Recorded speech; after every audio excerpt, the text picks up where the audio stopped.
Welcome back into Talking Fitchburg. Joining me this afternoon is one of our favorite members of Fitch-Rona EMS, Jeff Doslick, Deputy Chief. How you doing, sir? I am doing wonderful today. No, you're doing outstanding. Excellent. Because of this shiny little new piece of hardware that we're adding to the Fitch-Rona Library of Excellence. Yes, yes. I don't know if you call that, but now you have a name for it, just saying. That's what we'll call it. This is an important award coming from the Dane County EMS banquet just this past weekend, and I'm not going to steal your thunder here, Jeff. Tell us what we have in front of us. So we were honored to receive the Dane County Robert L. Bruning EMS Award of Excellence at the Dane County Survivor Banquet on Saturday. And on behalf of Chief Anderson, we'd really like to thank the community for supporting us this last year. We'd like to thank our staff who always are behind us no matter what we try and no matter the projects that we have out there. And we were very lucky to receive this award, and we'll accept it. We'll put it in our trophy case, and thank the community for their backing. I think you're being a little modest here. Not only is it the community, but there's a lot of hard work that you guys have been working on this past year. We've highlighted quite a bit of that here on Talking Fitchburg. Just tell the folks what, from your standpoint, you and Patrick, behind the scenes, day to day, and between the training and the different calls you go to, and more training. Right. I mean, there's just so much going on. Yeah, we had a lot going on last year, and we'll continue that through 2018. Besides our EMS runs, we ran just over 3,000 calls last year. We're the second busiest ambulance service in Dane County, outside of the city of Madison, of course. But outside of that, we put some effort into our quality assurance program.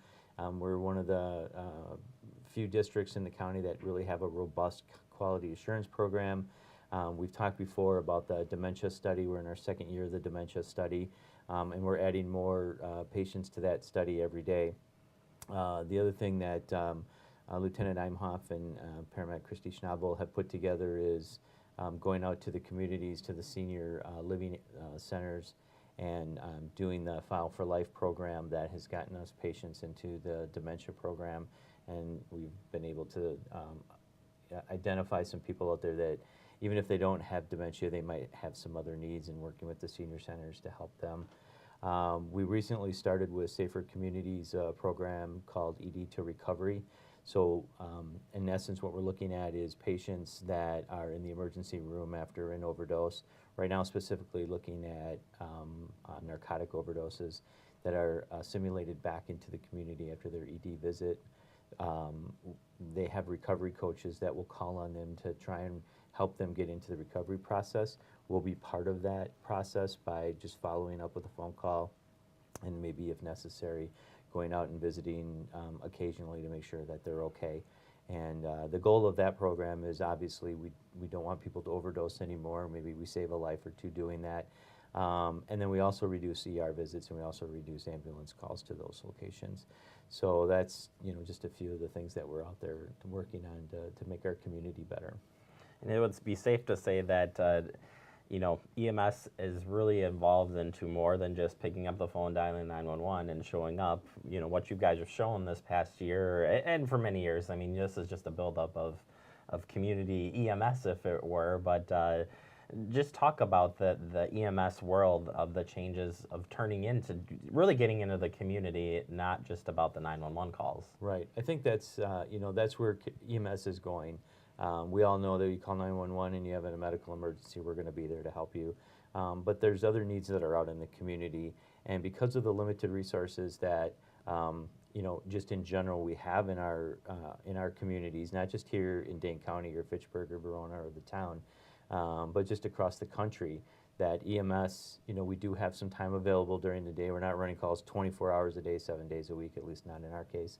That there are other needs out there, and I think the paramedics can fulfill that need by just going out and making home visits for the dementia study, for example. And eventually, as the state law changes and the education part of community paramedic gets kind of formulated in the state. We may go out and do home visits for wound care, medication checks, or just routine physicals instead of that person going to the physician.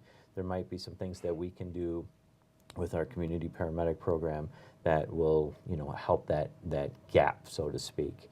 We're doing a lot of CPR.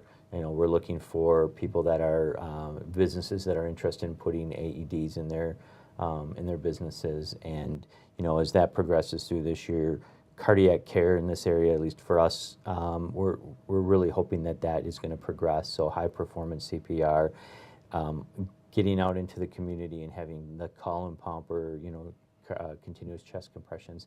Those things are really important to save lives. Saturday, for example, we honored 31 people in Dane County that were cardiac arrest survivors. We had 3 in our district alone. And a lot of that has to do with early CPR, early defibrillation, and the community getting involved in that. It's not just us, it's everyone that has to play a part in saving somebody's life. And those people were very fortunate that there were people that stepped in and did that for them. So that's our focus for 2018 and build on the programs that we have, and we were fortunate enough to get that as a result. Well, Jeff, congratulations. Thank you. Behalf of every resident in Fitchburg, I think it'd be easy for me to say, thank you to all the paramedics for all your hard work, continuing training. It takes a village, as they say. Yep. We could not do it without them. We have some of the best paramedics. I'm going to say arguably some of the best paramedics in the area. They back us, and the programs that we just talked about are things that we just can't do on our own. Patrick and I can't sit behind a desk and say, hey, let's do this. It takes our commission, it takes the communities, it takes financial backing, and the councils to support that, and it certainly takes our paramedics who are always willing to step up and back us on the things that we want to do, and we cannot thank all of those people enough for their hard work. I think we got them all in.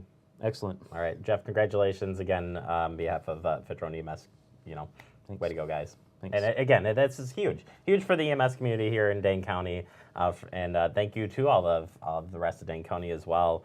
EMS services, they all were honored as well over the weekend. All right, we need to take a quick break. We'll be right back. You're watching Talking Fitchburg.